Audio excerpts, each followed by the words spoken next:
Yo, what is up, guys? Dashing here for episode 685 of Community Universe Mode and edition number 29 of Supremacy. What a way to get things started here tonight as International Champion Shea Hodgman revisits his rivalry with Bob Luger.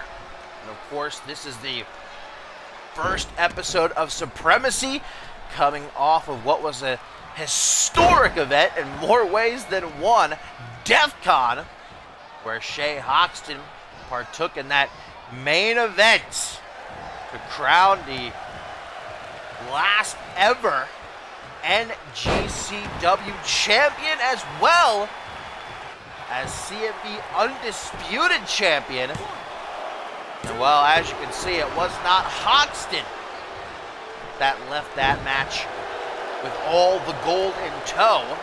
No, it was Jason Spade. 2 falls to none. Now the brand new King of the Mountain gonna look to kick off his reign later on in our main event when he goes one-on-one with the five-time, you're hearing me correctly, 5-time world champion Hayden, making his return to Supremacy, along with a whole lot more. But indeed, these two had very different nights at DEFCON, as Bob Luger went to hell and back with Xander Slate and was finally able to put the past behind him. Well, hopefully, he can move on now, winning that 3 stages of hell match, ending in a grueling cage war. And look at Hodgman just about to throw out that chokeslam attempt, but Bob Luger, a little bit too quick, counters this Hodgman into a DDT. Last time these two met one-on-one was at the very start of the season, Winterfest, where Shea Hodgman defeated Bob Luger to become international champion. Luger never got his rematch for the International Championship. He had more pressing matters, perhaps, now that he's finally buried that chapter of his life. The years of turmoil with Slate. He can refocus on his career. Maybe he's coming for that international championship, wants to become a 3-time international champion. Can't speculate the mindset of Shea Hodgman right now. Had the chance to leave DEFCON with 3 titles, but he doesn't have time to mourn, to cry about it, because he's still international champion, and he's got a serious threat right now. And Bob Luger, shades of Papa Lex, torture rack neckbreaker, almost gets the 3 count. Not quite enough. Hodgman survives, but for how long? Bob Luger might be looking for the Luger landing. There it is. Good night, sweet prince. Looks like the well gonna continue to run dry. No, Hodgman digging down deep and pulling out some resiliency. Bob Luger a bit shocked. Luger, of course, who was named team captain of Supremacy, as CMV owner Kellen O'Neill, with Slate stepping down, Tailcoat Val vanishing into the shadows, Kellen forced to take over the day-to-day operations, at least until he appoints somebody new. So Bob Luger will lead Supremacy into battle against Crossfire at Validation in 4 weeks. He's responsible for putting together Team Supremacy for the brand warfare matches, a few of which have already been announced. We know that the Elimination Chamber will return 3 superstars from Supremacy, 3 from Crossfire. The winner not only earns their brand a point, but also receives a future World Championship opportunity on the show of their choosing. Luger taking Hodgman back to Suplex City. At the mercy of the work ethic titan right now is Shea Hodgman. Luger getting tired. Gonna want to put this match away sooner rather than later, and that's what he's looking to do. And a Coney Island Cyclone, not the first we've seen in these last couple of weeks. Hooks the leg. 1, 2, 3, and Bob Luger follows up an emotional victory at DECon over Xander Slate in the 3 stages of hell match with a big dub in this non-title bout against Shea Hoxton, possibly earning himself a future opportunity at the championship, the one he never got. Wait a minute, Hoxton back to his feet. Luger offers a handshake, and Hoxton accepts. Have these last few weeks perhaps humbled Hoxton a bit? We saw him shake hands with Jason Spade at DECon after that historic match, now shaking hands with Bob Luger. Guys, is Hoxton becoming a good person before our very eyes? I don't know, I'm still a bit hesitant to believe so, but twice now he's shown respect. You love to see it.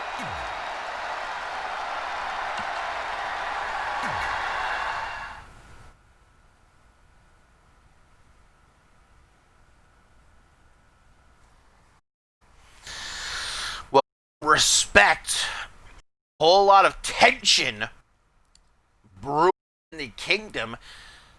Not a good night at all was DEFCON for the kingdom, as not only did Max Rider and Joe Dirt fail to capture the unified world tag team title X-Gen, but George King also lost his European championship to Killian Red. Remember, King told Max Rider, if you don't get your act together and prove your loyalty to me, prove your usefulness at DEFCON by winning those tag team titles, you're out of the kingdom. I don't need you anymore.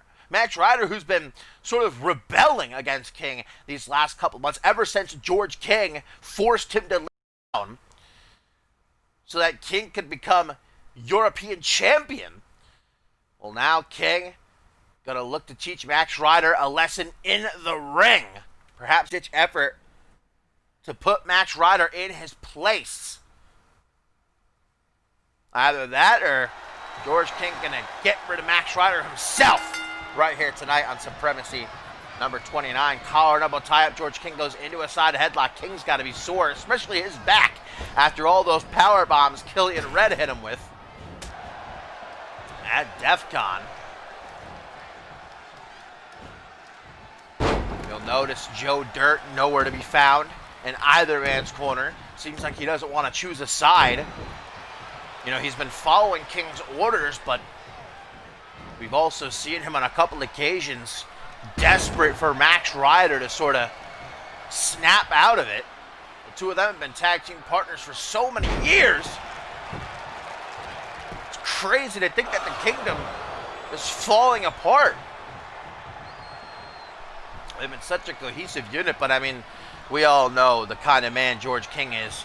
An individual can only take so much of his BS for so long before they finally start to go nuts, and that's what we've seen from Max Rider as of late. He's had enough. He wants to not even really be his own man. He just wants George King to treat him like, you know, he's not one of these peasants that George King is always going on about. Big boot by the big man, and then a kick right to the middle of the back.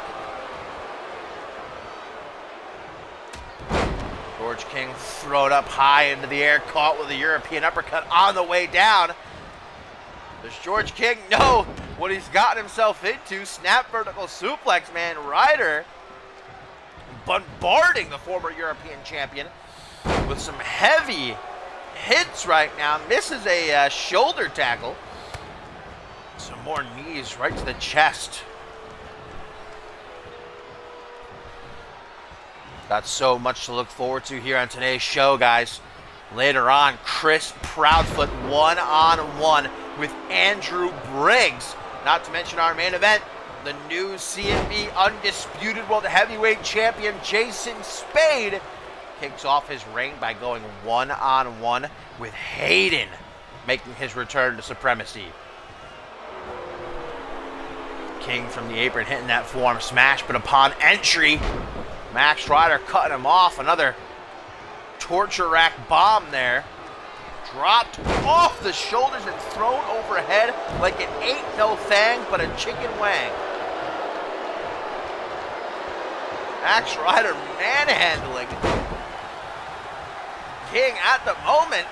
Knife edge chop, snapmare by Max into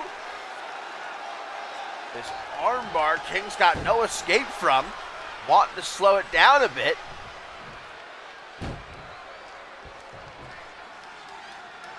George King put himself in this position by poking and prodding Max Rider again and again and again. And what was once a force to be reckoned with in the kingdom now in shambles. Using the ropes for that power bomb, but George King phases to his feet, hits a snap suplex of his own. What up, Soul? George King gonna drop the fist as he's finally got an opening, a chance to take advantage, take control. They stay on top of Max Rider. That's the question. Goes for some knees, gets an elbow. Irish whip into the corner. From behind, slowly but surely, looking him dead in the eyes. Took too long. George King counters the momentum, throws out a big punch. Max Rider back on top. And yet again, from the shoulders, that's a long way down.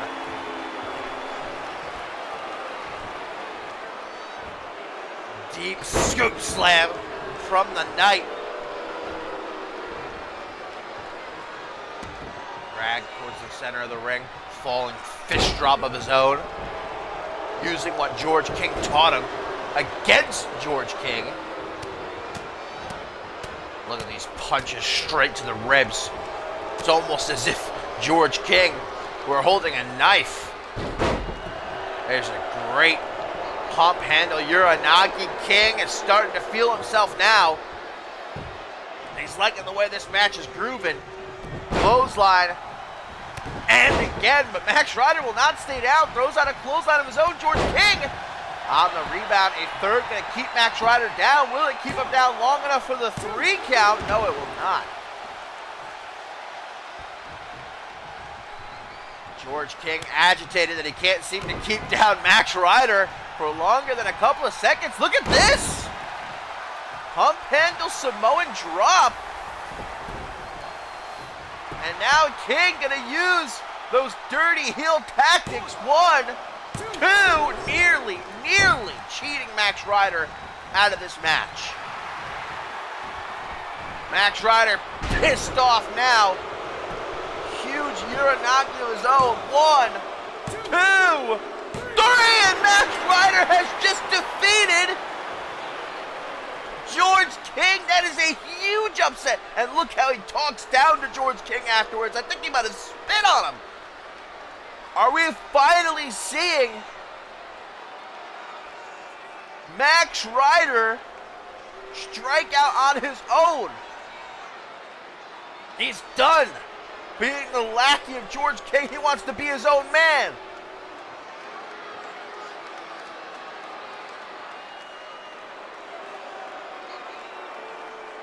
The early parts of this match dominated by Max Rider, but George King came back. I thought he had it won right here with this pump handle Samoan drop, and then he tried to use the ropes for leverage. Nearly had the 3 count, and that just tipped Max Rider over the edge that George King would try that sort of tactic against him.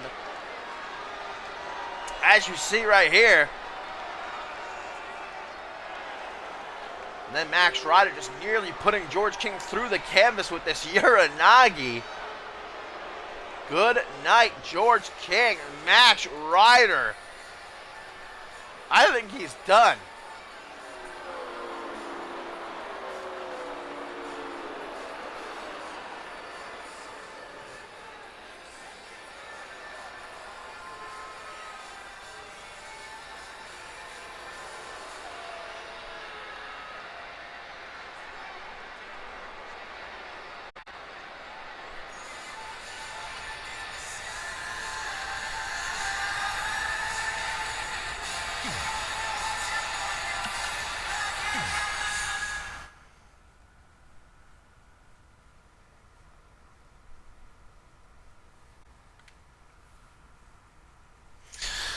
Well, guys, you may have noticed that earlier when Bob Luger hit that Coney Island Cyclone, and I said it's not the first time in a couple of weeks, because at DEFCON 3 states where Bob Luger and Slate absolutely tore each other apart.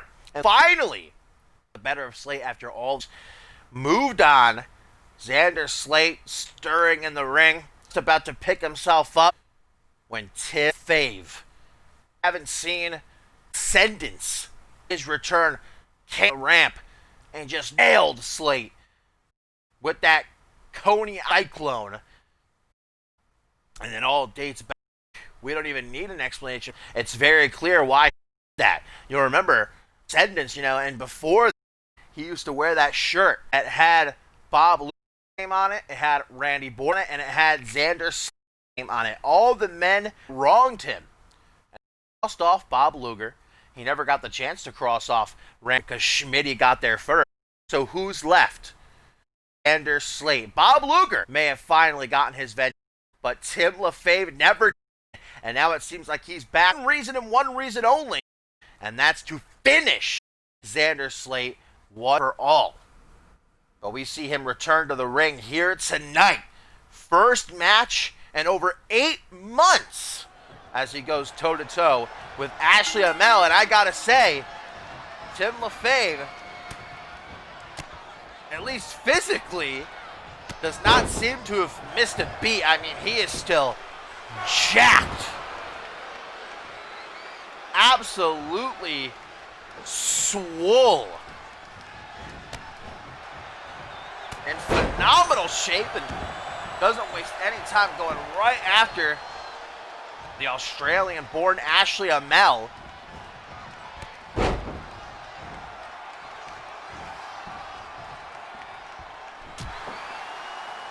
I'm almost at a loss for words.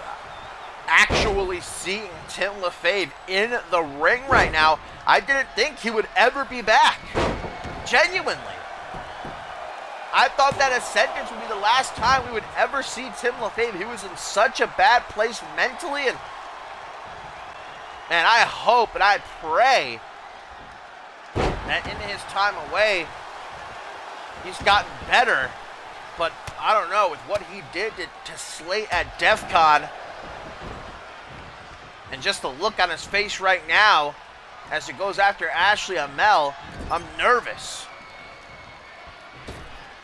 Ooh, kick by Amell, sending Tim LaFave out of the ring. And look at how Amell is so quick, making sure to stay on top of Tim LaFave. What an opportunity for Ashley Amell, going one-on-one with the very first ever Alpha World Champion. Tim LaFave, no doubt a future Hall of Famer, has accomplished nearly everything there is to accomplish here in CMV.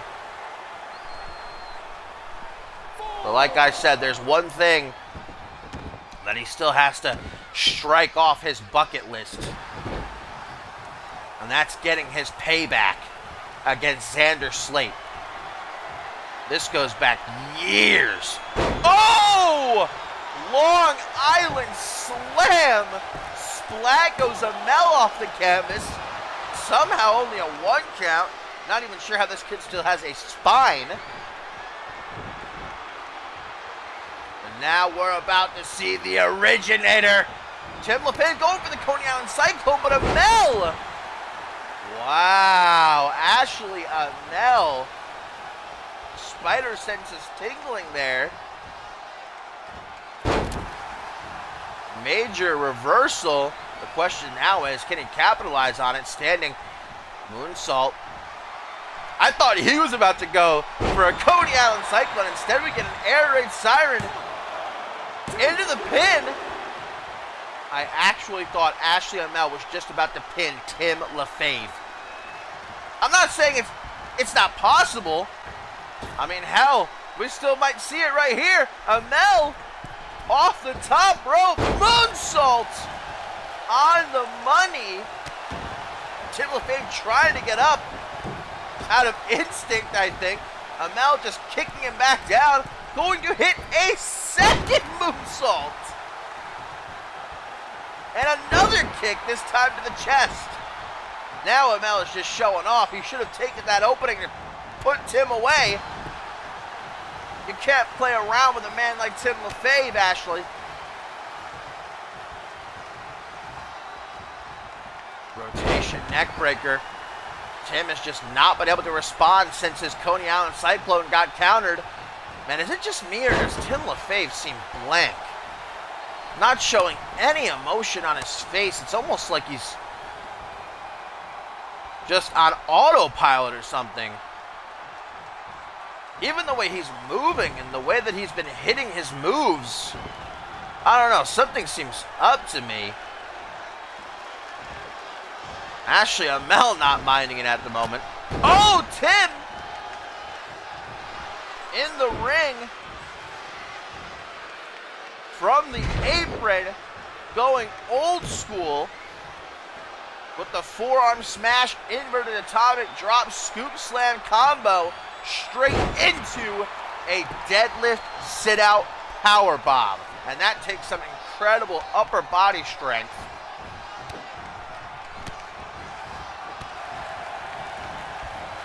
And Amell might not be the better man in terms of strength, but speed is certainly where he excels, and he is outmaneuvering Tim here in this match expertly. Goes for a kick. Tim puts him down with authority.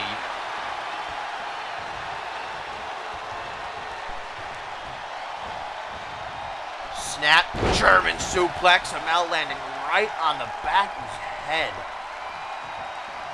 Cringeworthy. And now, on the second attempt, we get a picture-perfect Coney Island Cyclone. 1, 2, 3. Tim LaFave is back.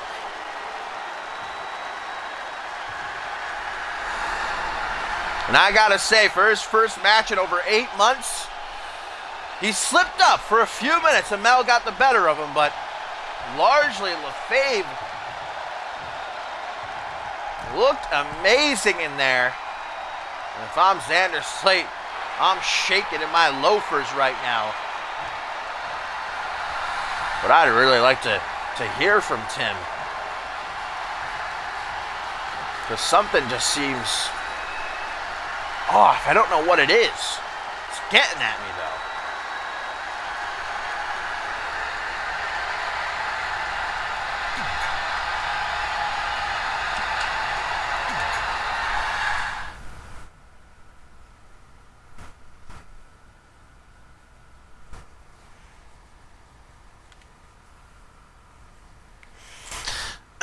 Coming up next, my fine feathered friends.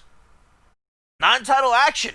As goes one on brand new CMV champion. Project Z was victorious in that DECon match on the man free-for-all, where the superstar with the most falls or submissions at the time limit would emerge as the champion, and that was Subject Z, who scored points. Everybody else in the match, except for Adam Valentine, had at least 1 point. Former champion Brian really had the stacked him. He did his best, but it was Subject who just really thrived in this scenario. People left and bulldozed competition, and one of those men with the DECon, ACOG, gonna perhaps keep his name surrounding the championship picture if he can knock off Zero. Non-title here tonight on Supremacy. Right to a straightjacket neckbreaker, and there you see Val. This is the first time we have actually seen her visually in a few weeks. We've heard her, and you can always kind of feel Tailcoat Val, but she's been conspicuously absent ever since Xander Slate stepped down and their alliance kind of abruptly ended. Lurking in the shadows, doing things, well, that I don't even want to imagine, but here she is to celebrate Subject Zero being christened Anarchy Champion, his first night as champion, taking on the Sawakage, her prized specimen. finally capturing his first taste of championship gold, going for that rolling cacao kick. But Kage gonna go after the ankle. Those tree trunk legs, hard to wrap around. Kage, who's been extraordinarily impressive since his debut a few months ago, made it to the finals of the King of the Ring tournament, did really well in the DECon match. And not giving up in his chase of the title. Ooh! Squashed his Kage's head like a watermelon off the pavement. Sub-Zero beating his chest so just freaking monstrously. It shook the hard camera. Kage trying to take out Zero's knee. You see how it barely phased him? Most men would have gone down, would have folded like a piece of computer paper. But no, Sub-Zero was like a minor nuisance. I'm surprised Kage's head didn't just freaking bounce right off of it. Send him flying. Sub-Zero, said it before, built like a brick wall. You run at this man, you're gonna get your face smashed in. There's a reason he's tailcoat Val's #1 subject. Oh man! From the top rope.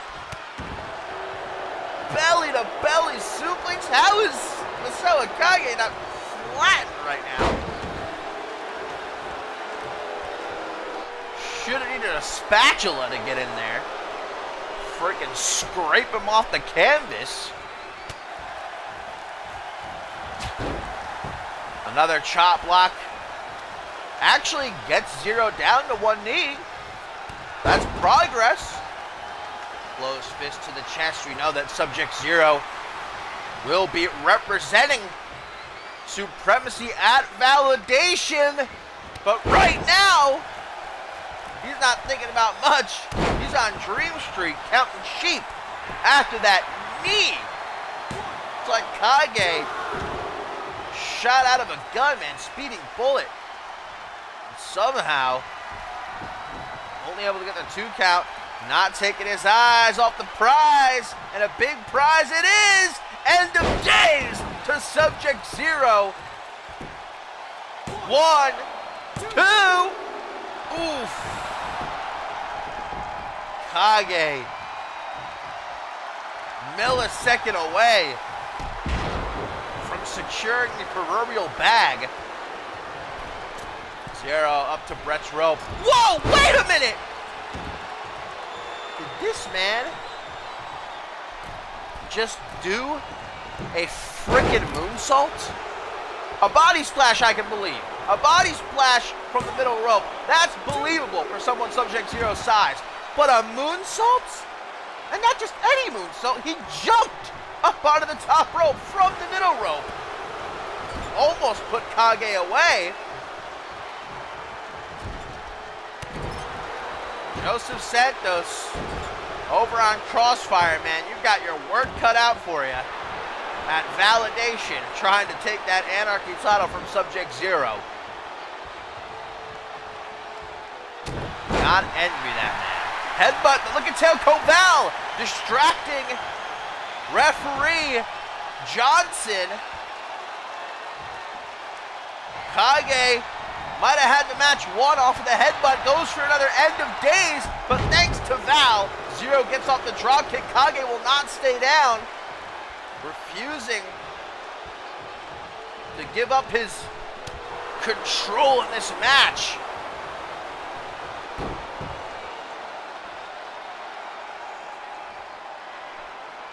And if I'm head official of Supremacy, Johnson right now, I might be thinking it's a good idea to eject tailcoat Val, but then again, I'm rethinking you don't want to get on Val's bad side. We're going to be seeing Subject Johnson in the coming weeks. Kage goes for some knees. Sub-Zero's not about it. And there's the T-bone suplex. Old school Zero shoots the half, hooks the leg. One. Look at Zero looking over at Tailcoat Val like, huh? That usually works. If that doesn't, maybe this will. Zero!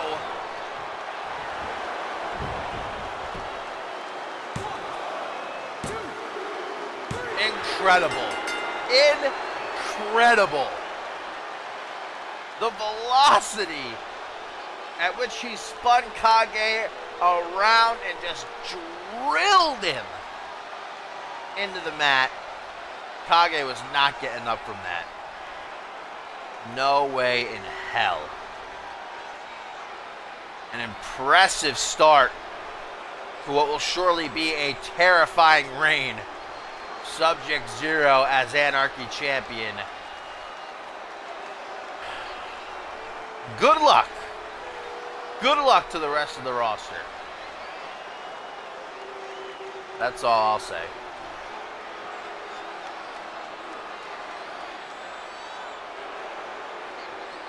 And here's where Kage may have had the match won after hitting that headbutt, but Tailcoat Val got involved, distract referee Johnson.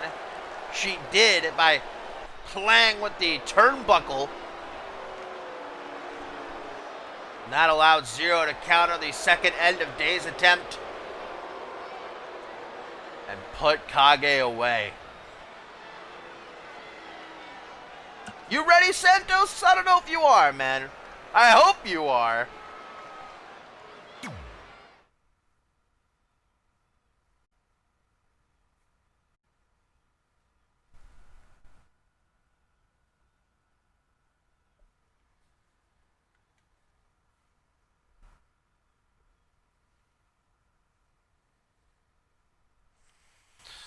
Tertiary main event coming up next year on Supremacy number 29, guys. Tag team action. As newcomers to the division, Hardcore English take on mainstays Los Valinos Fatales. Baby, haven't seen them in a few weeks, but they are anxious to get back to their winning ways and maybe build to a future championship opportunity. Golden Cat and Danger Cat, as I see it, have to be nearing the top of the rankings. The current champs, Quantum and Hayden X-Gen, successfully defending their titles at DEFCON against the Kingdom in need of challengers, although I was told, I was given a little bit of a slip by Kellen O'Neill that the tag team titles will be defended by Supremacy at Validation against a team from Crossfire. But I was also told that X-Gen will be defending their tag team titles against an unknown team as of yet in the coming weeks. So it's not 100% confirmed that X-Gen will be the defending team at Validation. But whomever the champions are will be representing Supremacy against Crossfire's chosen duo. Team captain Ace Reeve is going to have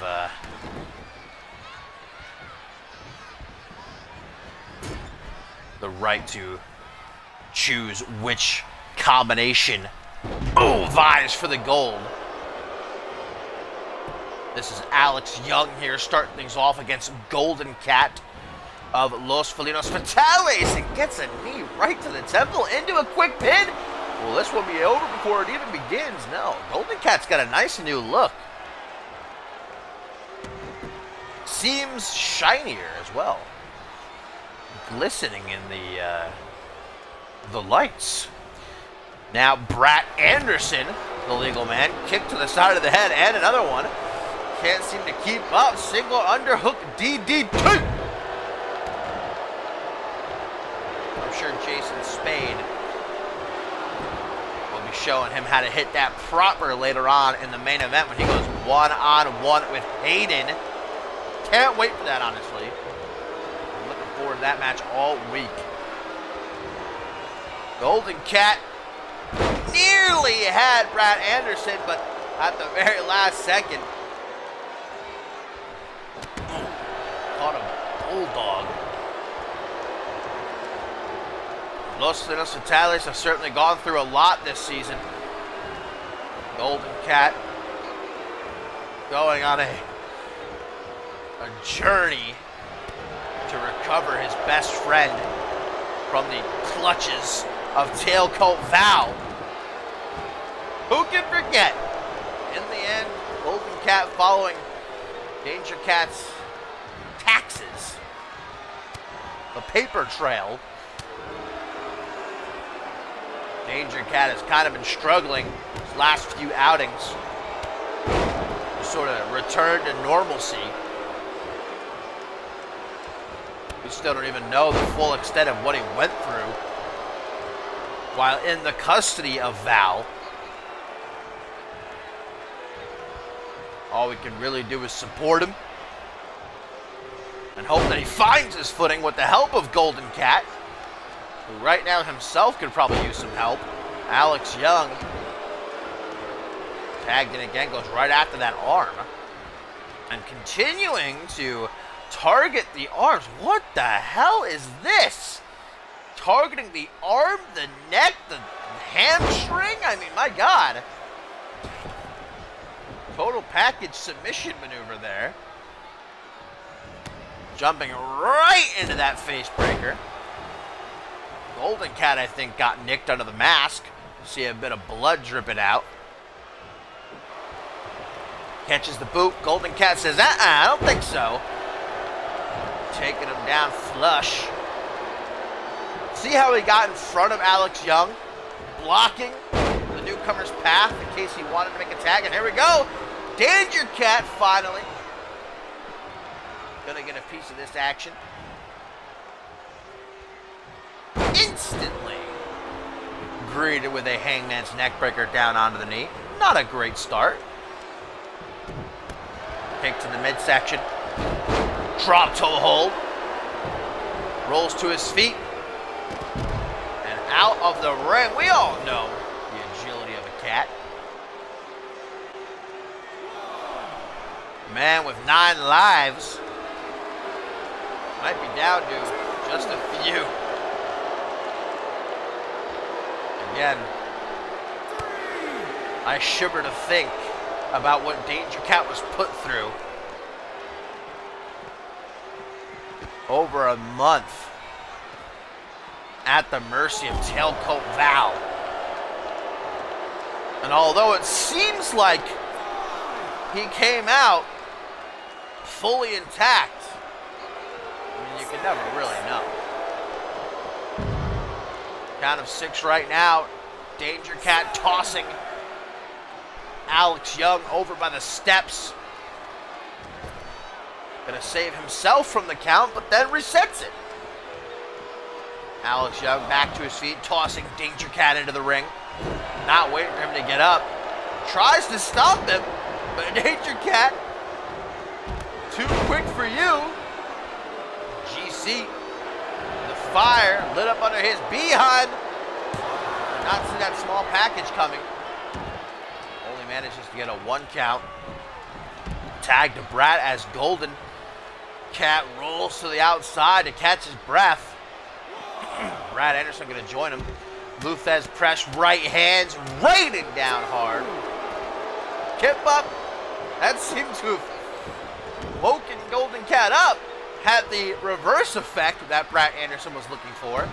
Danger Cat still down on the outside. And Golden Cat going to use those claws. Ripping at the face of Brad Anderson. He might be down. He's bleeding on the bridge of his nose there. I don't know if you can see.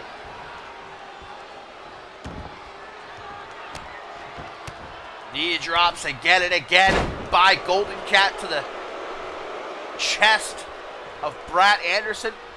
Almost in a stabbing motion. Downward thrust. There's another one for you. How about some more? First batch worked so well, why not? Anderson desperately wants that tag to Alex Young right now. Golden Cat not looking to let it happen. Tilt-a-whirl DDT, or as he calls it, the Golden Shower. 1, 2, 3, and Los Felinos Fatales get a much-needed victory for themselves here on Supremacy episode 29. I'm not sure. Danger Cat still kind of looked a bit off. Golden Cat, for the most part, kind of carried the team. Had to put Danger Cat on his back, but that's what best friends do for each other. And in the end, it all comes together as Golden Cat picks up the dub for Los Felinos Fatales.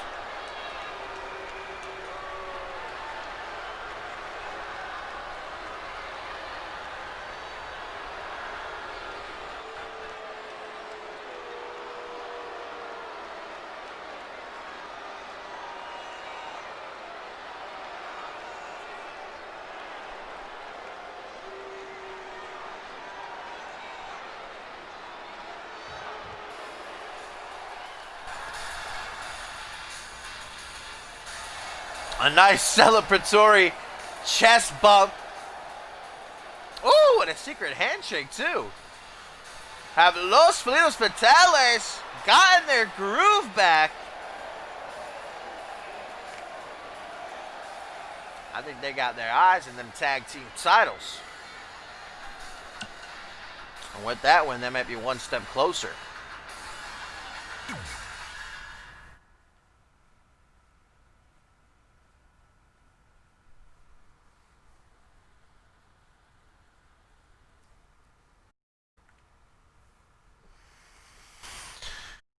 Main event coming at you next. Chris Proudfoot one-on-one with Andrew Briggs before the show culminates. This with our main Hayden returns to see the 5-time undisputed world heavyweight champion taking on the brand new CMV undisputed world heavyweight champion Jason Spade. That's right, Chris Proudfoot no longer the king of the mountain in that historic match. It was Jason Spade 2-0 over Proudfoot and Hoxton to leave as not only the new undisputed champion, but the definitive last ever NGCW World Heavyweight Champion. And so now what's next for Chris Proudfoot?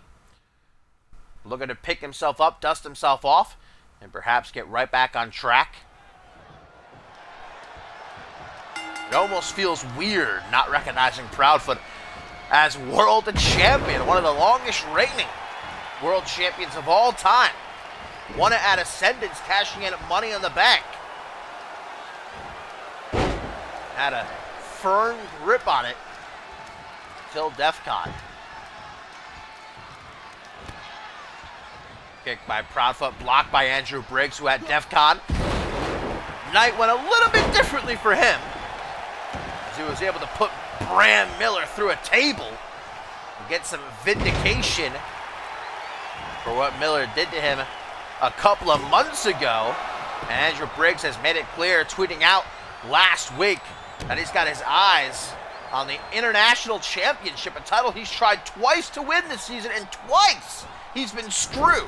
First by disqualification, and then more recently, just a little over a month ago, you'll remember Slate ended the show early while Hoxton and Briggs were having their match for the championship. But now that there's no more alliance, Slate no longer general manager, Hoxton's got really nobody to watch his back anymore. No more strings to pull. Briggs is confident if he gets one more shot, he will finally bring the gold home. But right now, he's got Proudfoot to worry about. Two former world champions. Main event of a pay-per-view worthy matchup we're getting here in our co-main event. And I believe a first-time encounter, if I'm not mistaken.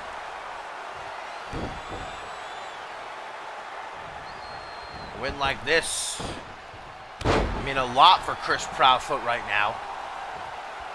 We know that Jason Spade poised to defend his championship against King of the Ring winner Brett Curtis at Validation in 4 weeks' time. But Proudfoot wants to be the one waiting. Once the dust settles there, get a rematch for the championship. Maybe Briggs should aim a bit higher, though. If he's able to put down Proudfoot here, could be the undisputed championship he's looking to get an opportunity at. Both men going back and forth, counter for counter. Kick to the back, drops down into a pin. Doesn't even get a 1 count, though. No God's chosen at ringside. I'm sure Joey Diaz is probably licking his wounds from the DEFCON match, though. We actually haven't seen Braxton Sutter in quite a while. Perhaps much like the Kingdom God's Chosen starting to falter. I don't think Proudfoot is questioning his faith at all, even with what happened at DEFCON. Oh! If anything, I believe it may have reinvigorated him. The way he's going after Briggs in this match. Taking the top rope with him as he enters the ring. Goes for an enziguri. Briggs tosses him to the side, though. Jumping DDT. No way, says Proudfoot. In a pin of his own. Both these men trying to catch each other off guard. Overhand punch caught by Proudfoot with an elbow. Now taking Briggs for a walk. Face first off the top turnbuckle. Ooh, Proudfoot's bleeding. I don't recall seeing him get cut open, but he is certainly showing the effects of this match. I think it's coming from just under his hairline. We haven't gotten a very good shot of it just yet. Hard stomps to the chest. Proudfoot taking the arm. Ooh, kick right up under the solar plexus. And that just took the air right out of Briggs, man. Collapsing down onto one knee. There's that enziguri finally. And a knee down onto the kidneys. Proudfoot picking Briggs apart bit by bit. Irish whip to the corner. Hang on. That's not a place you want to be against Andrew Briggs. Proudfoot knows that he did his homework. Blood continuing to drip down his forehead. More kicks to the midsection. Softening up those ribs. Turning him around. Old school snake eyes. Briggs using interdimensional travel, though, to get back to his feet. Proudfoot's not having it. Stomp to the quad. Captures suplex. The likes of which would make Cole Savage proud. Not done either. A second enziguri to the back of Briggs' head. Those are going to start adding up. Great play by Briggs, luring Proudfoot to ringside and then throwing him right back in. Now he's got the upper hand. Collar and elbow tie-up.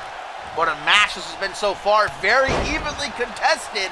And now we get a good, clear shot of Proudfoot's face. A lot of blood.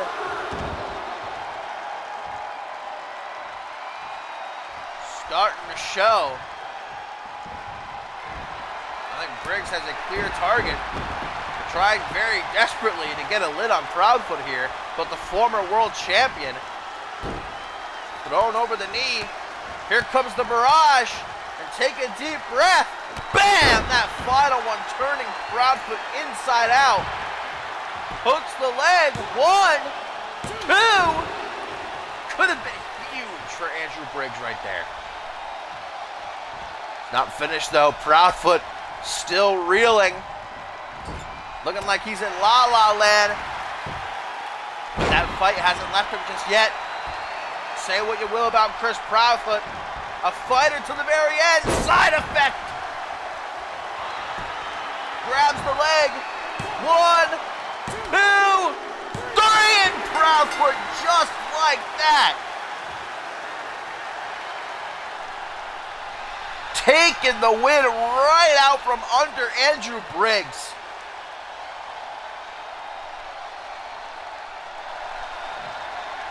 Hitting those knee strikes, man. Briggs was about to set Proudfoot up in the corner for the Shining Wizard. What's this now? Proudfoot offering a handshake.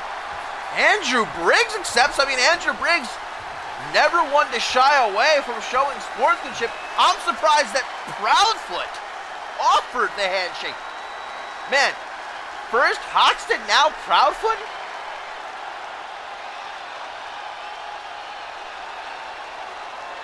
I feel almost uneasy seeing both these men acting civilized, acting like normal human beings, showing respect.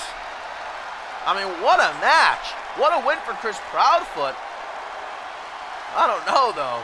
There's something in the water here tonight?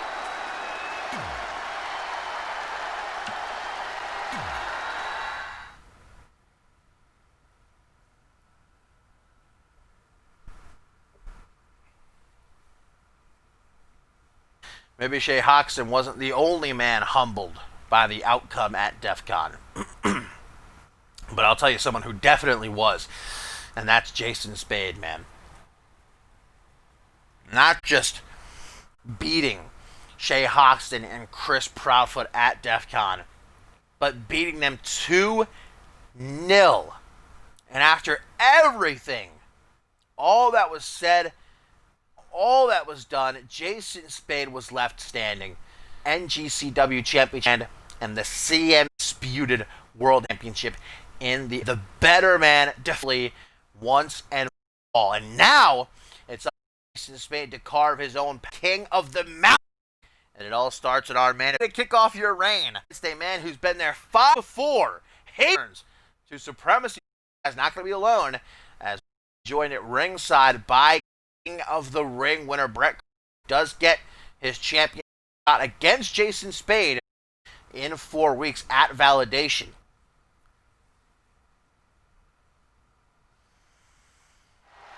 And one hopes that Spade is not underestimating Brett Curtis. I mean, I know Jason Spade. I like to think that I know Jason Spade well enough that he wouldn't even dream of doing so, but well, we saw him call out Ace Reeves in the spirit of validation, wants to go back to Crossfire and take Ace Reeves on in a champion versus champion match, which is happening next week on Crossfire. But I just really hope that Jason Spade can focus on what truly matters at the end of the day, and that's his championship match with Brett Curtis. Hopefully he doesn't get caught up with, Hayden here tonight and Ace Reeves next week and anything else that might come his way. Jason Spade's been a world champion before, but the lights are on bright here in CMV. All eyes are on him right now, especially against someone the caliber of Hayden. And it's very, very rare to see Hayden as the bigger man in a match, but he indeed is when compared to Jason Spade. And Jason Spade's story very similar to Hayden's. Hayden, a smaller guy, everybody, counting him out most of the time, and he had to go against the grain to make something of himself, to prove that despite his size, he was the best. That led him to become a 5-time World Heavyweight Champion. Along with everything else he's accomplished. I'm surprised Hayden isn't already in the Hall of Fame, but he most definitely will be one day. Ooh, Jason Spade getting nicked early on here. Those punches off the Luthez press. And I certainly do see a lot of Hayden in Jason Spade. I think Spade would probably hate hearing me say that, but it's true.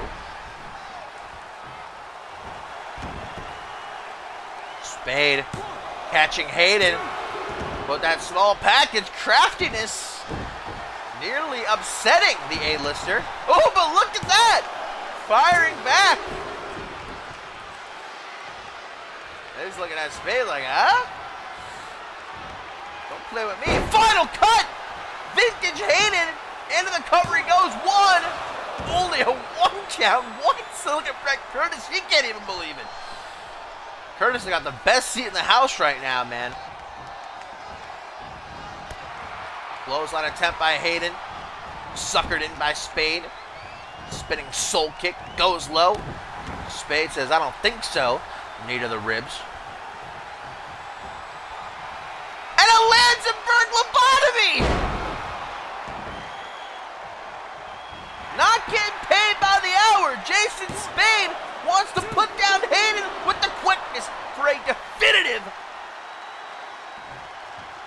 and what would most definitely be impressive win over Hayden, but it's Hayden we're talking about. Taking that Lansenberg lobotomy like a champ. Spade is just staying on top of him like a monkey on a cupcake, though. Not giving the veteran a chance to breathe. Drag to the center of the ring. Look at how he stalks Hayden. Spun around, knee to the face, discus clothesline. One half of the Unified World Tag Team Champions now. Hayden came to the call of Quantum at DEFCON to defend those titles against the Kingdom, and now has decided to stick around on Supremacy. Oh! Spade off the apron, just about kicking Hayden's head off. And wait now, wait. Collar City clutch. Spade's got it locked in. Hayden nowhere to go. Hayden, who's only tapped out a handful of times in his CMV career, and it's not going to happen again here tonight. And straight into a second final cut. What the hell? 1, 2, another kick out at least. It was at 2 this time. Hayden still can't believe it though. And there's the Hollywood hold. Wrenching back. Spade trapped. Will he be the one tapping? No, Spade able to roll through. This is like a greatest hits from both men. They're just firing off a million miles a minute, man. You knew it was going to be hot and spicy. Double boot stop. And Brett Curtis is so into this match right now. I'm not sure who he's cheering on. But he can't help but to make his voice heard. Hayden crumpling off that half Nelson suplex, and Spade says, I'm locked and loaded. Picking himself up in the corner, Hayden looking like a wet spaghetti noodle, but perhaps playing possum, luring Spade in a third and perhaps final cut. 1, 2. Hands on his head, looking out at the crowd. Hayden, jaw dropped. You can't make heads or tails. Did Hayden know what he was walking into? Got one of the biggest heads in CMV history. Just trying to cave Spade's face in. And Zaguri right to the back of the head.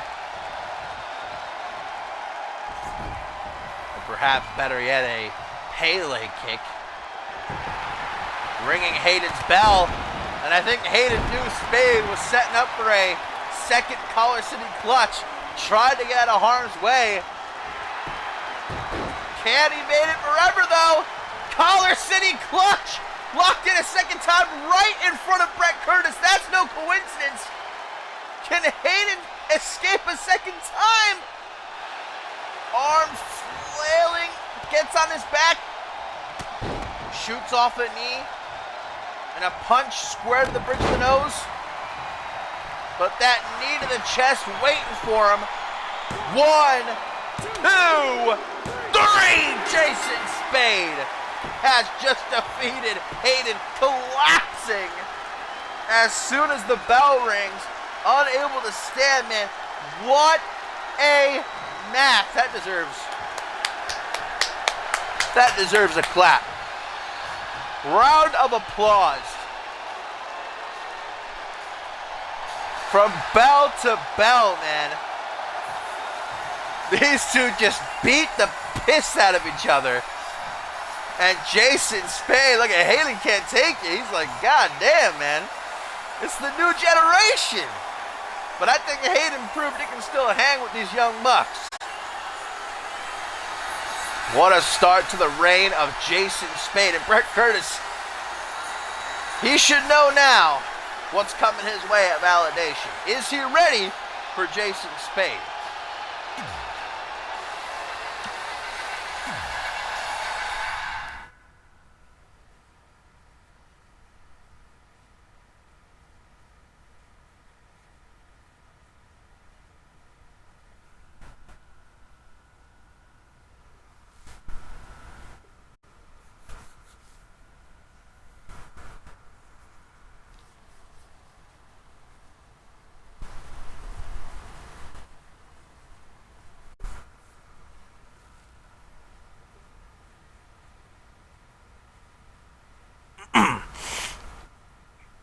And thank you guys, as always, for tuning in and watching along with me.